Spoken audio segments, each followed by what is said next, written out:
হ্যাঁ, এটাই আমার বাবা। আরিয়ার মোবাইলে আকাশ সেনের ছবি দেখে চমকে গেল শুভলক্ষ্মী। গৃহপ্রবেশ ধারাবাহিকের আজকের পর্বে আপনারা দেখতে পারবেন একই ঘরের মধ্যে শুভলক্ষ্মী আরিয়া এবং কেশবকে নিয়ে ঘুমিয়ে পড়ে। সেবন্তী তখন সেখানে এসে বলে, কি ব্যাপার শুভ, এসব কি হচ্ছে? এই উটকো মেয়েটাকে তুই এই ঘরের মধ্যে জায়গা দিয়েছিস কেন? শুভ তখন সোফার পাশে দেখতে পায় আরিয়া ঘুমাচ্ছিল। তখনই শুভ দাঁড়িয়ে থাকে। কেশব তখন বলে, কি হয়েছে? কিছুই তো বুঝতে পারছি না। এদিকে চেঁচামেচির আওয়াজ শুনে সেখানে আদ্রিত চলে আসে। আর তখনই আদির মা বলে ওঠে, দেখ আদি, শুভ কি শুরু করে দিয়েছে। আমার দাদুভাইকে এইভাবে কষ্টে রেখে এ উটকো মেয়েটাকে ঘরের মধ্যে এসে তাকে জায়গা দিয়ে তখন শুভলক্ষ্মীকে বলে, কি ব্যাপার শুভ, আরিয়া আবার এখানে কখন আসলো? শুভ তখন বলে, আমি তো কিছুই জানি না।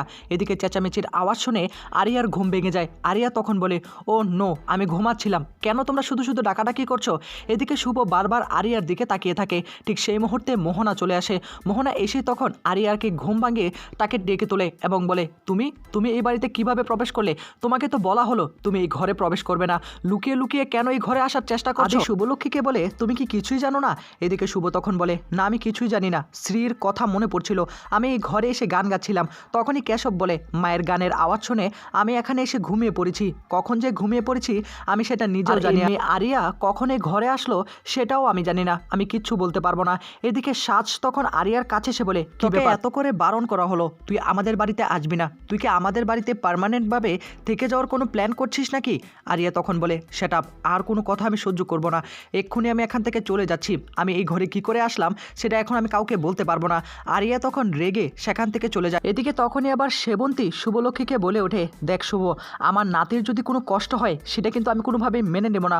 ওই মেয়ে আসার পর থেকে আমি দেখতে পাচ্ছি তুই একটু অন্যমনস্ক হয়ে রয়েছিস।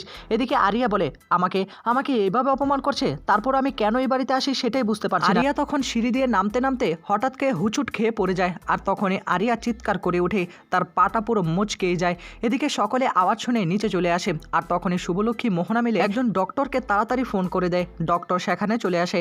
আর আরিয়া কাতরাচ্ছে, আরিয়া চিৎকার করে ওঠে। সকলে বলা বলি শুরু করে দেয়, এই মেয়েটা আসলে চাচ্ছে নাকি? এই মেয়েটা কি এখানেই থাকবে নাকি? এখন পায়ের যে অবস্থা, হেঁটেও তো কোথাও যেতে পারবে না। এদিকে তখনই আদি আরিয়ার দিকে তাকিয়ে বলে, শোনো আরিয়া, আমরা তোমার ট্রিটমেন্ট করব, তুমি এতদিন এই বাড়িতেই থাকবে, তোমাকে কোথাও যেতে হবে না। আরিয়া তখন বলে, না, আমি এই বাড়িতে কেন থাকতে যাব? আমার পায়ের কিচ্ছু হয়নি, আমি হেঁটেই চলে যেতে পারবো। ডক্টর তখন বলে, না, কোথাও যেতে পারবে না, তোমার পাটা কিন্তু অনেকটা মচকে গিয়েছে, অনেকটা রেস্টে থাকতে হবে। শ্বাস তখন বলে, তার মানে ও কি এই বাড়িতেই থাকবে নাকি? পার্মানেন্ট থেকে যাওয়ার চিন্তা ভাবনা করছে। কেশব তখন বলে, কি ব্যাপার সাজ, এভাবে কেন কথা বলছিস? এভাবে কথা বলার মানেটা কি?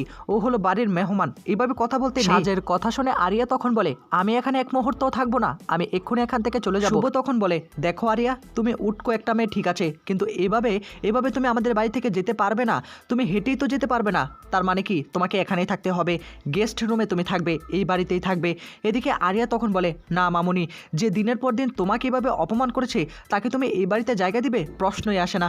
তখনই শুভ ভীষণ রকম রেগে গিয়ে সাজকে বলে, এটা কি ধরনের ব্যবহার হচ্ছে সাজ? ও যেমন মেয়ে হোক না কেন, ওর এখন অবস্থা খারাপ, ও হেঁটে কোথাও যেতে পারবে না, ওকে গেস্ট রুমে রাখা হবে, আর তুই এরকমটা কেন করছিস? মেহমানের সঙ্গে এভাবে কথা বলতে। শুভ তখন অয়নাকে বলে, অয়না, ওকে একটু গেস্ট রুমে নিয়ে যেত। এ বলে তখন অয়না চলে আসে। আর অয়না এসেই তখন আরিয়াকে গেস্ট রুমের দিকে নিয়ে চলে যাচ্ছে। কেশব সাজকে বোঝানোর চেষ্টা করে, এরকমটা করিস না, এরকমটা করলে খারাপ দেখা যায়, কত লোকে কথাই বলবে। এদিকে অয়না সেখান থেকে নিয়ে চলে যায় আরিয়াকে। আর তখনই আদির মা ভীষণ রকম রাগারাগি করে বলতে শুরু করে, এই মেয়েটাকে আবার তোরা এই বাড়িতে জায়গা দিয়েছিস, আবার কি নাকি ঝামেলা করে, তোরা কি যে করিস না। এদিকে আরিয়া এই কথাগুলো শুনে ভীষণ কষ্ট পেতে থাকে। তখনই অয়না বলে, এই কথাগুলো শোনার দরকার নেই, তুমি উপরে চলো। রান্নাঘরে চলে আসে। আরিয়ার পায়ের হলুদের একটা পেস্ট বানাচ্ছিল। তখনই আদি সেখানে চলে আসে এবং বলে, তুমি আরিয়াকে খুব পছন্দ করো তাই না? আরিয়াকে তুমি চোখেই হারাতে চাও না। এদিকে শুভ তখন বলে, কি বলছো কি? এসব কথা একদম না, ওই উটকো একটা মেয়ের জন্য আমি চোখে হারাবো না, এটা মানেটা কি তুমি বলো তো আমাকে। তখনই আদি বলে, তা না হলে তুমি আরিয়ার জন্য, তার পায়ের জন্য এরকম হলুদ দিয়ে এরকম একটা জিনিস বানাতে না। এদিকে তখনই শুভর মনে পড়ে যায় যে ওকে দেখলেই কেন জানি আমার স্ত্রীর কথা মনে পড়ে যায়, আমি স্ত্রীকেই ভুলে যাই ওকে কাছে পেলে। আরিয়াকে গেস্ট রুমে রাখা হয়। আরিয়া নিজের পায়ে কি যেন একটা করার চেষ্টা করে আর মনে মনে বলতে শুরু করে, আমাকে ঠিক এই বাড়িতেই থেকে যেতে হলো। কিছুক্ষণ পরে আকাশ সেন ফোন করে। আর আকাশ সেনের ফোন পেয়ে আরিয়া ভীষণ রকম খুশি হয়ে যায়। আর মনে মনে বলে, আমি সবটাই বলবো, আমার সঙ্গে কি হয়েছে ড্যাডকে সবটাই জানাতে হবে। ফোনটা রিসিভ করে। আর তখনই আকাশ সেন বলে, আরিয়া সবকিছু ঠিকঠাক আছে তো? আরিয়া তখন বলে, ওহ ড্যাড, তুমি এতক্ষণ ফোন করলে, তুমি কি আমাকে একটু মিস করো না নাকি? আমি কিন্তু তোমাকে অনেকটা মিস করি, তুমি কি আমার সঙ্গে একটু দেখা করতে আসবে না? এদিকে তখনই আবার আকাশ সেন বলে, তোমাকে কি করে বুঝাই বলো তো, অনেকটা কাজের চাপ তো, সেজন্য ঠিকঠাক মতো তোমার সঙ্গে ফোন করতে পারিনি।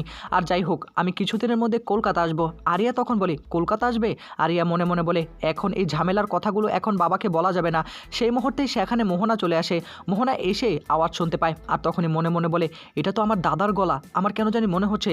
ফোনটা রেখে দেয় আকাশ সেন আর তখনই মোহনা প্রশ্ন করে, এটা কে? আরিয়া তখন বলে, এটা আমার বাবা, তোমাকে কেন এত কথা বলতে হবে? তখনই মোহনা ভাবতে থাকে, আমার তো কোনো ভুল হতে পারে না, আমার দাদার কণ্ঠ, আমি কি চিনতে ভুল করব? মোহনা তখন আরিয়াকে প্রশ্ন করে, আচ্ছা তোমার বাবার নামটা কি একটু বলা যাবে? আরিয়া তখন বলে, যদিও আমি তোমাকে বলতাম না তবু বলছি, তুমি আমার অনেক হেল্প করেছো। যখনই নামটা বলতে যাবে তখনই শুভ এসে বলে, এখন নামটা বলার দরকার নেই, এখন আমি তোমার পায়ের মধ্যে এই হলুদ বাটাটা মেখে দিব। তখনই আরিয়া বলে, না না, এসব কিছু আমি মাখবো না, প্লিজ তোমরা আমাকে ছেড়ে দাও। তখনই মোহনা বলে, তোমাকে তো ছাড়া যাবে না, এটা তো মাখতেই হবে। এই বলেই তখন মোহনা আরিয়াকে টান দিয়ে জড়িয়ে ধরে রাখে আর তখনই শুভলক্ষ্মী তার পায়ে মালিশ করে দিতে শুরু করে। আর আরিয়া মনে মনে বলে, এতটা আদর আমাকে আগে কেউ করেনি।